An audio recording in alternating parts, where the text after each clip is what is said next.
So class अभी तक हमने तीनों पार्ट में हमने चैप्टर को 1/3 कंप्लीट, 3rd 4th कंप्लीट कर ही लिया था। आज हम पढ़ने जा रहे हैं इसका लास्ट पार्ट इस चैप्टर का, जो काफ़ी इंटरेस्टिंग है क्योंकि हम इन पे ह्यूमन इवोल्यूशन के बारे में पढ़ेंगे। प्लस मैं आपको समझ सकता हूँ कि ऑनलाइन तरीके से या फिर ऐसे ऑडियो विजुअल तरीके से टीचिंग काफ़ी हमारे लिए बहुत मुश्किल पड़ता है और आपको भी समझने में थोड़ा डिफ़िकल्टीज होती हैं, लेकिन डोंट वरी, एक बार जैसे ही क्लासेस खुलेगा उसके बाद हम वापस से सब कुछ थोड़ा थोड़ा करके रिवाइज कर लेंगे तो हमें सब कॉन्सेप्ट्स क्लियर हो जाएंगे। आप जानते हैं हम बाद में कॉन्सेप्ट रिवाइज करेंगे ही, तब हम आपके सारे कॉन्सेप्ट्स क्लियर हो जाएंगे। तो अभी आपका काम है बस समझना, जितना मैं आपको नॉलेज दे रहा हूँ आप उसको ग्रैप्स करो, जितना दे रहा हूँ ग्रैप्स करो। बाद में और परफेक्टली ये तो मैं हूँ तुम्हारे लिए, आप भी जानते हो मैं आपको बाद में सब अच्छे से पढ़ा दूंगा। ठीक, तो let's starting with the new concept that is speciation. इधर तक हमने लमाकिज्म तक पढ़ लिया था, अब हम बात करेंगे स्पीशिएशन से। Class formation of new species of plants and animals is effect of evolution. इस बात को पहले डार्विन ने भी बताया और लमाकिज्म ने भी बताया, और यहाँ स्पीशिएशन में भी पढ़ रहे हैं।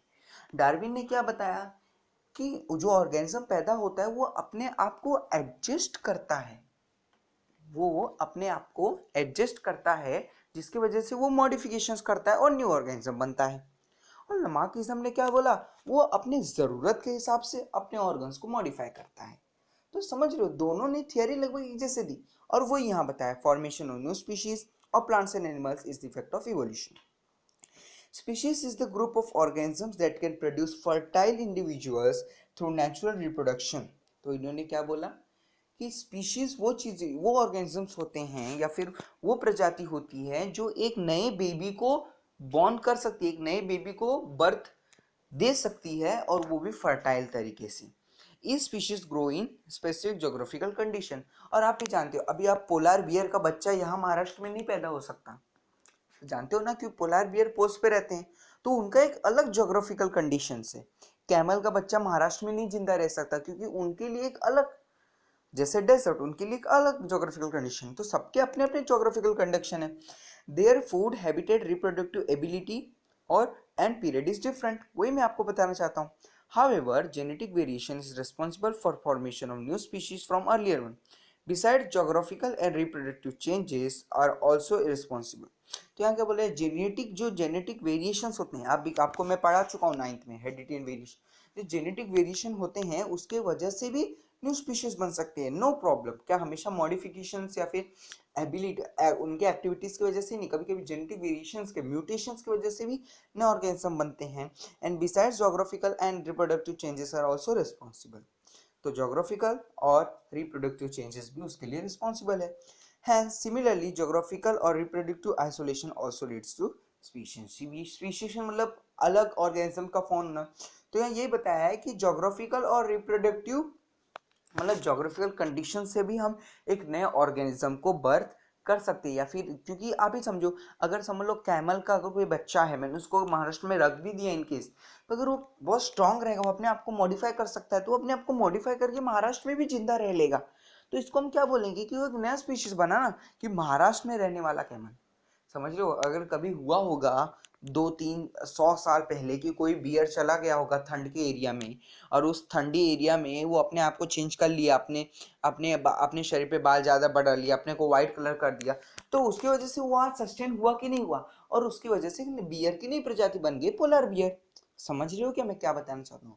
तो इस वही यहाँ बताया गया है कि जोग्राफिकल और reproductive isolation can also lead to speciation. सिर्फ मॉडिफिकेशन, सिर्फ इवोल्यूशन, यही स्पीशिएशन मतलब नया स्पीशीज फॉर्म होना, यही स्पीशिएशन कारण नहीं होते।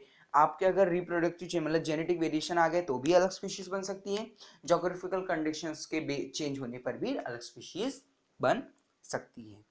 समझ में आया क्लास स्पीशिएशन। अब हम बढ़ते हैं ह्यूमन इवोल्यूशन, जो मेरा बहुत फेवरेट पार्ट है, और अब शुरू होगा। ह्यूमन इवोल्यूशन में आपको ऊपर ऊपर से नहीं पढ़ाऊंगा, मैं आपको एक एक लाइन पढ़ाऊंगा क्योंकि ये इंपॉर्टेंट है, क्लास 10th के लिए तो बिल्कुल इंपॉर्टेंट है। The biodiversity that is known today has been said to be formed from very simple universal organisms due to evolution। बहुत पहले की लाइन है, हम का चैप्टर बहुत आगे आ चुके हैं और बार बार यही सुन रहे हैं। In this evolution origin of human evolution, आज अब हम अपने इवोल्यूशन के बारे में बात करेंगे। can be shown as per the picture given below. Last dinosaur disappeared approximately 7 crore years ago. अब यहाँ क्लास आपको कुछ समझाना नहीं है इसके आगे आपको सब टाइमलाइन दी कि कौन कैसे कैसे आए. तो डायनासोर 7 करोड़ साल पहले हमारे पृथ्वी से चले गए, एक्सटिंक्ट हो गए. At that time, monkey-like animals are said to be evolved from some ancestors who were more or less similar to modern lemurs. तो जो आज आप लेमर्स देखते होंगे, लेमर्स आपने देखा है, बंदर जैसे होते हैं. अच्छा रुको मैं आपको बताता हूँ. आपने लायन किंग पिक्चर देखा है, उसमें जो वो मंकी रहते हैं ना वो लेमोर रहता है. तो ये जो लेमर्स रहते हैं, तो ऐसा माना जाता है ये जो लेमर्स रहते हैं कि वो लेमर से ही कुछ वैसे लेमर जैसे दिखने वाले ही कुछ प्रजाति बचे बंदरों की. Tail of this animals like animals of Africa is said to be disappeared about 4 crore year ago. तो उन बंदरों के टेल 4 करोड़ साल पहले गायब हो गए. They developed due to enlargement in brain. Their hands were also improved, and thus ape-like animals were evolved. Meanwhile, these ape-like animals reached the South and Northeast Asia and finally evolved in gibbon and orangutan. समझा class आपको? मतलब story बता रहे हैं कि ऐसे dinosaur खत्म हुए, फिर कुछ बंदर जैसे जानवर पाए गए थे. फिर वो बंदर जैसे जानवर धीरे धीरे वो अपने टेल भूलने लगे, टेल अपना पीछे छोड़ दिए, टेल उनके गायब हो गए क्योंकि उनका यूज़ करना वो बंद कर दिए. फिर उसके बाद वो एप जैसे बनने लगे क्योंकि उनका ब्रेन बढ़ने लगा, ब्रेन एनलार्ज होने लगा, तो वो एप जैसे हो गए, मतलब दिमाग उनके पास आने लगा और वो एप जैसे हो गए. एप मतलब आप बोल सकते हो इंसान के जैसा थोड़ी बहुत, लेकिन जंगली जैसा. तो ऐप जैसे बनने लगे और वही ऐप कुछ एशिया के नॉर्थ और साउथ ईस्ट में पहुंच गए और वो गिबन और ओरंगुटन बन गए. गिबन और ओरंगुटन आपने देखा होगा. Remaining ape-like animals stayed in Africa, and from them gorilla and chimpanzee evolved about 2.5 crores year ago. तो 2.5 करोड़ साल पहले सारे लोग नॉर्थ और ईस्ट एशिया जाकर गिबन और ओरंगुटन नहीं बने. कुछ बंदर वहीं अफ्रीका में ही रहकर क्या बन गए, चिंपैंजी और gorilla. Evolution of some of the 2 crore year old species of apes seems to be occurred in a different way. They had to use their hands and move more for eating food and other work. तो मतलब उन्होंने क्या बोला कि वो जो 2.5 करोड़ साल पहले जो कुछ बंदर बचे थे, वो बंदर सब गोरिल्ला और चिंपैंजी नहीं बने. उसमें से कुछ लोग अपने आप को मॉडिफाई करने लगे, कुछ लोग अपने हाथ को यूज करने लगे खाने और पीने के लिए. ठीक. तो वो यहाँ बताया जा रहा है. तो मतलब आप क्लास समझ रहे हो क्या क्या आज गोरिल्ला है, चिंपैंजी है, गिबन है, ओरंगटन है, ह्यूमन है, हाँ है. मतलब कि सब लोग इवॉल्व नहीं हुए थे, कुछ इवॉल्व होते गए और पीढ़ी बढ़ती गई. मतलब कुछ लोग गिबन और ओरंगटन ही बने, फिर उसमें से कुछ जो बचे वो क्या बन गए, गोरिल्ला चिंपैंजी. और जो गोरिल्ला चिंपैंजी में कुछ लोग अपने आप को मॉडिफाई करते गए और अभी तक हमने देखा कि अपना हाथ यूज करना उन लोग ने शुरू कर दिया. आगे बढ़ते हैं. Those apes started to live on land as well as forests started to decline due to dry environment. तो उसमें से क्या हुआ कि कुछ लोग जमीन पर रहने लगे. तो उसमें से कुछ बंदर जो पेड़ पे पहले रहते थे वो अब जमीन पर रहने लगे, लेकिन उसमें से कुछ मरने भी लगे. क्यों? क्योंकि एनवायरनमेंट कैसा था, ड्राई था, सूखा था. Their pelvic girdle developed in such a way that they started to stand in erect posture in grasslands and thereby their hands became available for use anytime. तो मतलब क्या हुआ, पहले वो कैसे आप जानते थे कि वो लोग 4 पैर पे चलते थे क्योंकि उनका स्ट्रक्चर ही बोन का ऐसा था. लेकिन जो पेल्विक गर्डल मतलब हम लोग क्या बोलते हैं, जो हमारा हिप बोन होता है, हिप बोन, उसके ऊपर एक वहाँ एक पेल्विक गर्डल होता है, वो उनका ठीक हो गया जिसकी वजह से अब क्या हो गए, वो सीधा खड़े होने लगे. और जब सीधा खड़े होने लगे तब उनको 4 पैर पे चलने की आदत रहेगी क्या? नहीं क्लास, नहीं. अब वो 2 पैर पे चलेंगे और उनके 2 हाथ खाली हो गए. अब वो 2 हाथ की वजह से वो अपना कुछ कई सारा काम करने लगे थे. These first human like animals with erect posture, erect क्योंकि मैं बोला क्यों, उनका pelvic girdle जो ये बोन के पास हड्डी होती है वो ठीक हो गई. and which were using their hands and evolved about 2 crore years ago. मतलब आज से 2 करोड़ साल पहले इंसान जैसे 2 पैर पे चलने वाले, अपने हाथ को जब चाहे यूज करने वाले ऑर्गेनिजम्स देखे गए थे. देखे तो गए नहीं होंगे, पाए गए थे. ये सब हमें पैलियोंटोलॉजिकल, मॉर्फोलॉजिकल, एनाटोलॉजिकल, फिर वेस्टिजियल ऑर्गन, एम्ब्रियोलॉजिकल और कनेक्टिंग, ये सबसे हमें सब पता चला है. समझ रहे हो क्लास?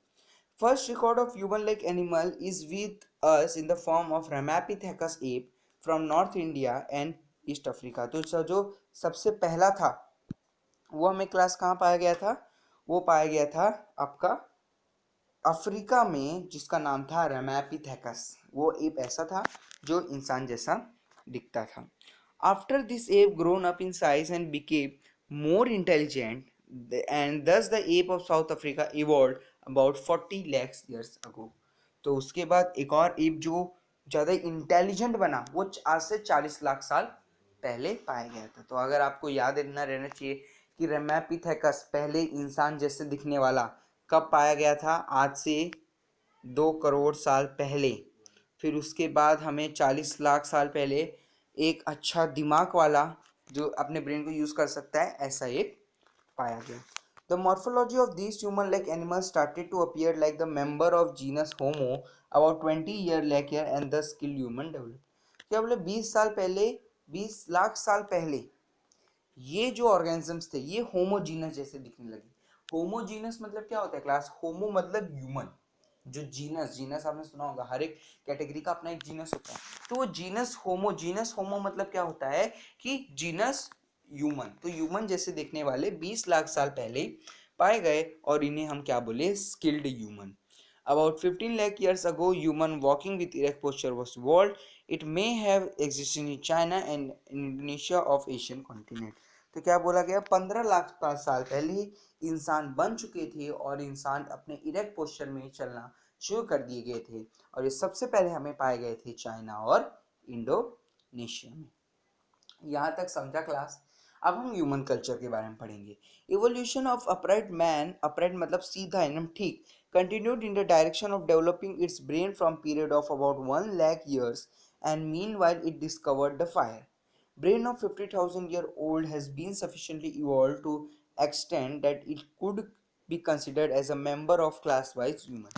तो यहाँ क्या बताया जा रहा है कि इवोल्यूशन फिर उनके ब्रेन का होने लगा. जब उनके बॉडी का इवोल्यूशन हो गया तो उनके ब्रेन का इवोल्यूशन होने लगा और ऐसा कहा जाता है कि आज से 1 लाख साल पहले उनका ब्रेन इतना इवॉल्व हुआ गया था कि हमने आज से 1 लाख साल पहले फायर को क्या कर लिया था? हमने फायर को ढूंढ लिया था, मतलब हमने फायर को इन्वेंट कर दिया था. आपने देखा होगा पत्थर घिस के निकाला, आपने फोर्थ की हिस्ट्री में था, फोर्थ नहीं sorry I think class first और सेकंड की हिस्ट्री में था ना हमें. यस, फोर्थ में तो शिवाजी महाराज का था. It was very interesting history. ठीक. तो यहाँ उमें 1 लाख साल पहले फायर को ढूंढ लिया गया था और उसके बाद जब इनका ब्रेन और डेवलप होने लगा हम ह्यूमंस का, तो आज से 50,000 साल पहले हम क्लास वाइज मैन के उसमें आ चुके थे, होमो सेपियंस. तब से हमें क्या कहा जाना लगा? होमो सेपियंस, क्योंकि अब हमारे पास दिमाग आ चुका था और हम उस दिमाग को अच्छे से यूज कर पाते थे. Neanderthal man can be discovered as the first example of wise man. ठीक है, तो एक याद नाम रख लो कि हमें वाइस मैन कब से कहा जाने लगा? जब से हमारा नेंदरथल मैन आने लगा.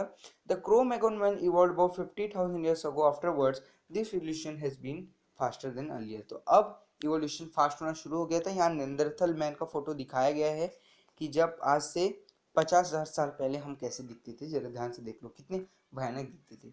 यू माइट बी नोइंग 50,000 साल पहले क्लास, आज से 5,000 या 6,000 साल पहले शास्त्र के हिसाब से रामायण और महाभारत हुआ था.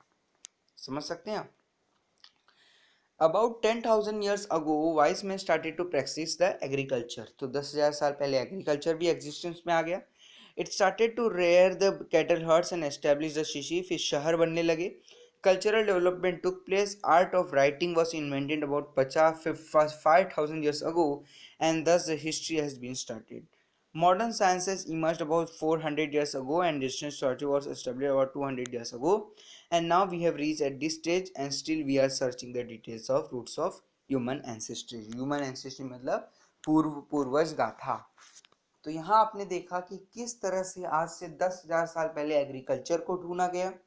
उसके बाद आज से करीब 5,000 साल पहले हमने राइटिंग कल्चर ये सबकी स्क्रिप्ट राइटिंग सीखी और फिर 400 साल पहले हमने साइंस की दुनिया का शुरुआत किया और 200 साल पहले से हमारा इंडस्ट्रियल स्ट्रक्चर भी बढ़ने लगा, फैक्ट्रीज वगैरह बढ़ने लगे और तभी से आ गया पोल्यूशन भी. तो क्लास आप समझ सकते हो किस तरह से हमारा एवोल्यूशन हुआ और कितना सुंदर ये प्रोसेस था. आप देख सकते हो यहाँ पे ये चार्ट में आपको दिखाया गया है पूरी अच्छी तरीके से, आप पढ़ लेना इसे.